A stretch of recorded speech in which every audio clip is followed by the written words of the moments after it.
Pemerintah Indonesia perlu menyiapkan langkah strategis untuk menjaga stabilitas ekonomi nasional di tengah meningkatnya tekanan global. Menurut Direktur Eksekutif Indef, Esther Sri Astuti, pelemahan nilai tukar rupiah terhadap dolar Amerika Serikat berpotensi mendorong defisit APBN melewati batas 3% terhadap produk domestik bruto.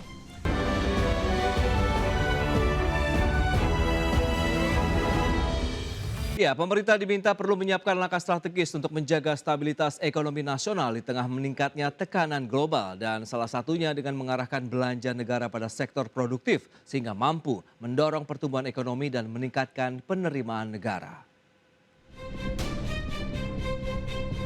Pemerintah Indonesia perlu menyiapkan langkah strategis untuk menjaga stabilitas ekonomi nasional di tengah meningkatnya tekanan global.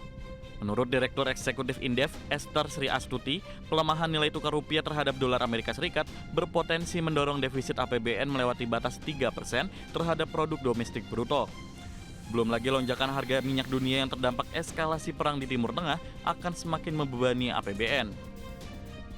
Esther menilai, di tengah ketidakpastian global, pemerintah perlu mengarahkan belanja negara pada kegiatan yang bersifat produktif yang mampu mendorong pertumbuhan ekonomi dan meningkatkan penerimaan negara.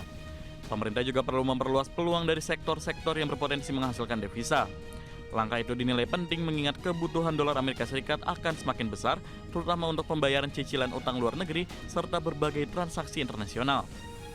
Yang harus dilakukan adalah menggarap sektor-sektor yang memang menghasilkan US dollar lebih banyak, karena kebutuhan US dollar ini kan tidak hanya untuk membayar utang, tetapi semua pembayaran itu ekspor impor ya, dan perjalanan wisata misalnya atau perjalanan yang lainnya ke luar negeri itu juga menggunakan US dollar. Selain itu, pemerintah juga perlu memperkuat ketahanan energi nasional melalui pembangunan dan penambahan kilang minyak di dalam negeri, serta mempercepat pengembangan energi baru dan terbarukan untuk mengurangi ketergantungan pada energi fosil. Jakarta, Tim Liputan IDX Channel. Pemirsa, Kementerian Keuangan akan mengejar sejumlah perusahaan yang terindikasi melakukan praktek under invoicing guna meningkatkan penerimaan negara. Penindakan terhadap praktek ilegal tersebut diyakini dapat mendorong peningkatan setoran pajak ke depannya. Kementerian Keuangan akan mengejar sejumlah perusahaan yang terindikasi melakukan praktik under invoicing guna meningkatkan penerimaan negara. Langkah ini dilakukan setelah pemerintah mendeteksi adanya perusahaan yang membayar kewajiban lebih rendah dari nilai seharusnya sehingga berpotensi menimbulkan kebocoran penerimaan negara. Menurut Menteri Keuangan Purbaya Yudi Sadewa, praktik under invoicing menjadi salah satu sumber utama hilangnya potensi pendapatan negara. Apalagi dari 10 perusahaan yang diperiksa, semuanya terindikasi melakukan praktik under invoicing yang merugikan negara. Purbaya meyakini penindakan terhadap praktik ilegal tersebut dapat mendorong peningkatan setoran pajak ke depannya. Pemerintah pun telah mengidentifikasi perusahaan-perusahaan yang terlibat beserta besaran indikasi pelanggarannya. Tapi yang pertama ya kita betulin perolehan pajak kita, betulin ekonominya, otomatis pajaknya naik. Kebocoran yang Pak Prabowo sampaikan itu yang akan dipangkas apa? Under invoicing kan banyak, kita udah mulai kejar, bentar lagi akan saya bocor dulu ya. Udah kita deteksi perusahaan-perusahaan yang mana yang melakukan under invoicing dan jumlahnya berapa. Saya pikir itu akan memperbaiki terus income kita ke depan. Ada berapa Pak jumlahnya Pak? Hah? Ada berapa jumlahnya? Berapa perusahaan yang under invoicing? Saya tes 10 perusahaan, semuanya under invoicing.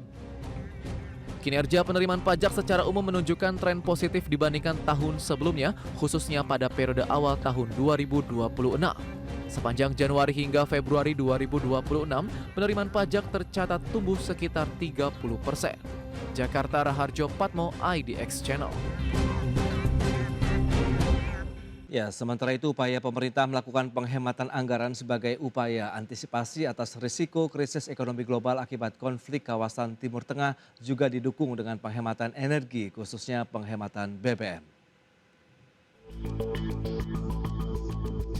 Pemerintah melalui Kementerian Energi dan Sumber Daya Mineral atau ESDM tengah mengkaji penerapan work from home atau WFH di tengah gejolak geopolitik atau peperangan antara Amerika Serikat Israel dengan Iran. Hal ini dilakukan untuk melakukan penghematan energi khususnya BBM. Menteri SDM Bahlil Lahadalia memastikan langkah pemerintah yang akan menerapkan work from home sebagai langkah pemerintah melakukan penghematan BBM ini juga dilakukan di sejumlah negara untuk menekan konsumsi BBM di tengah gejolak geopolitik di Timur Tengah akibat eskalasi militer Iran dengan Amerika dan Israel. Aftur juga dalam pantauan kami berkomunikasi betul dengan Pertamina juga dalam kondisi terkendali. Memang ada beberapa langkah yang akan sedang dikaji, lagi dikaji tentang apakah kita butuhkan WFH. Tetapi menurut saya semua kemungkinan itu bisa terjadi. Yang penting adalah penghematan terhadap BBM itu juga penting. Di samping memang kita menghemat impor, itu juga menghemat pengeluaran bagi seluruh masyarakat yang ada di Indonesia. Meski demikian, Bahlil menambahkan saat ini kondisi ketahanan energi nasional baik BBM, LPG, listrik hingga Hari Raya Idul Fitri cukup aman sehingga masyarakat tak perlu khawatir dan tak melakukan panik buying akan ketahanan energi nasional. Selain itu, pemerintah juga membuka pembelian minyak mentah dari negara lain seperti Rusia dan Venezuela. Dari Jakarta, Devi Firmansyah, IDX Channel.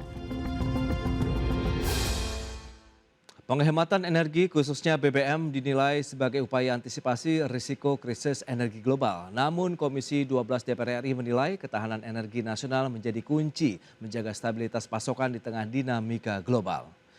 Untuk memperkuat cadangan energi nasional, anggota Komisi 12 DPR RI Rohmat Hardian mendorong peningkatan kapasitas penyimpanan BBM agar ketahanan stok bisa mencapai lebih dari 30 hari. Rohmat mendorong pemerintah untuk memperkuat cadangan bahan bakar minyak nasional dengan memaksimalkan produktivitas storage yang ada. Selain itu, untuk memastikan pasokan energi dalam negeri tetap terjaga, pemerintah harus memaksimalkan produksi minyak domestik. Di sisi lain, Rohmat berharap pemenuhan cadangan energi Indonesia harus lebih kuat dalam menghadapi dinamika global agar bisa mendekati standar negara-negara lain yang ketersediaan sekitar 90 hari. Ya, tadi saya diskusi dengan Pertamina agar ketahanan energi kita ini tercapai di lebih dari 30 hari. Gimana caranya? Yaitu dengan membangun storage baru. Ya, dengan pembangunan storage baru, infrastruktur, penyehatan kantong-kantong BBM kita, ya depot-depot kita disehatkan, saya kira bisa. Dan saya yakin ini sejalan dengan perintah Bapak Presiden Prabowo tentang kedaulatan energi, swasembada energi. Ya, Badan Pusat Statistik mencatat komoditas pangan utama seperti cabai rawit, daging sapi dan telur ayam ras mulai mengalami kenaikan harga menjelang Hari Raya Idul Fitri. Berdasarkan data BPS pada minggu kedua Maret, kenaikan harga terjadi di 222 kabupaten kota. Jelang Hari Raya Idul Fitri, Badan Pusat Statistik mencatat sejumlah komoditas pangan utama mulai mengalami kenaikan harga di berbagai daerah. Kenaikan ini utamanya terjadi pada komoditas cabai rawit, daging sapi, dan telur ayam ras. Temuan tersebut didasarkan pada pemantauan indeks perkembangan harga pada minggu kedua Maret 2026. Menurut Deputi Bidang Statistik Distribusi dan Jasa BPS Ateng Hartono, jumlah daerah yang mengalami kenaikan IPH semakin bertambah dibanding pekan sebelumnya. Pada minggu kedua Maret, kenaikan harga terjadi di 222 kabupaten kota, meningkat dari 204 kabupaten kota pada pekan pertama bulan yang sama. Selain 3 komoditas utama tersebut, sejumlah bahan pangan lain juga turut mendorong kenaikan harga, yakni daging ayam ras, beras, hingga minyak goreng. Jadi kenaikan IPH pada kondisi minggu kedua Maret tahun 2026, yaitu di DKI Jakarta, mengalami kenaikan IPH 2,85%. Kemudian yang kedua Gorontalo 1,78%, Nusa Tenggara Barat 1,71%, Banten, Jawa Tengah, Yogyakarta, Sulawesi Barat, Jawa Timur, dan juga di Maluku Utara.